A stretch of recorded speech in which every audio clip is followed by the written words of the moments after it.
Hi, this is Peter from This Retired Life. Today we've got a short video of our recent Tripadeal tour of Nepal.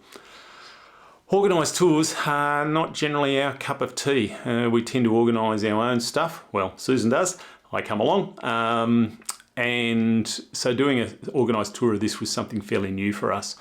We'd had plenty of friends who'd done Tripadeal tours in the past, and I must admit they never sounded like something that really excited me all that much. I'm very much a you get what you pay for type of person, which usually means I probably spend way too much for most things. But mainly, I want to make sure that I have a memorable trip for all of the right reasons. Tripadeal is an Australian company who've been offering cut price, cheap as chip tours since it was established by a couple of blokes from Byron Bay back in 2011. In late 2022, Qantas purchased a 51% share in Tripadeal, which suggests that there must be something in the business model that makes it particularly attractive to a corporate giant such as Qantas. But what about you and I? Is it attractive to us? Does Tripadeal offer cheap and cheerful, or in fact cheap and nasty? Sadly, our trip ended in regrettable circumstances, and if you hang around till the end of the video in true YouTube fashion, I'll give you my unbiased review of both Nepal as a destination and also Tripadeal and whether they're worth going with for your next tour. Sit back and enjoy.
We'll keep you updated through the day.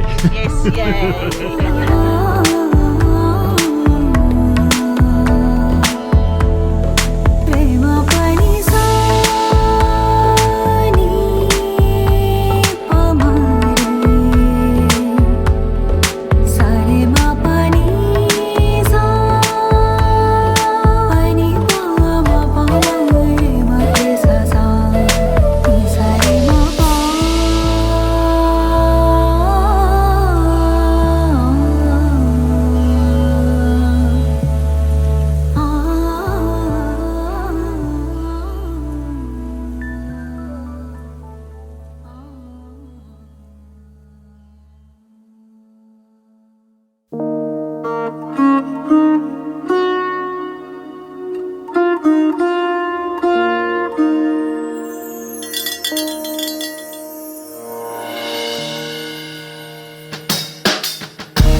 Okay, firstly, let's chat about Nepal as a destination to start with.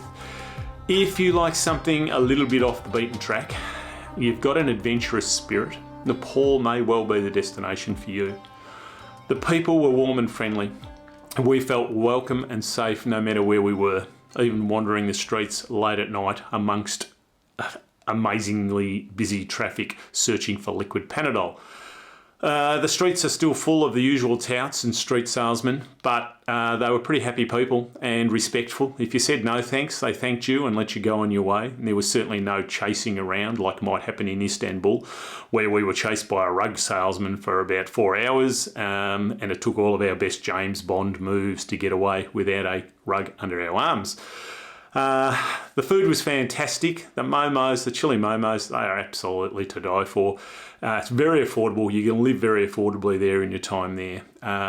If your thing is shopping for knockoffs, they are on tap and pretty good shopping. But there's also some great local merchandise for those of you looking for a more authentic souvenir. I guess the real showstopper there is the scenery. Nestled amongst the Himalayas, the mountains and the skyline is absolutely incredible. And it's certainly set an amazing backdrop for many a rooftop bar session. So what about Tripadeal? Firstly, it's worth mentioning that we did this trip on a credit that Susan had had with them since the beginning of the pandemic.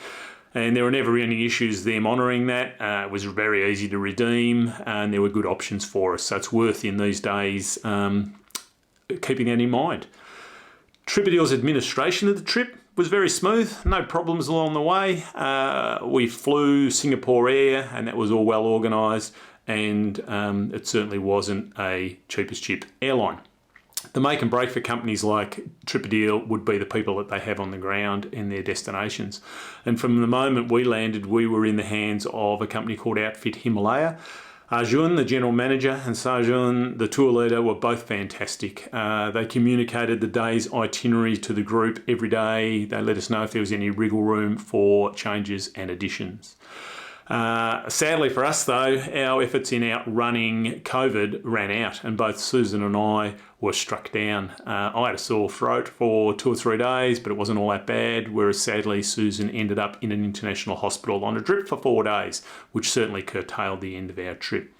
Throughout this ordeal, the people on the ground, Outfit Himalayas, were amazingly supportive. They made sure we were well cared for and made sure we weren't left wanting for anything.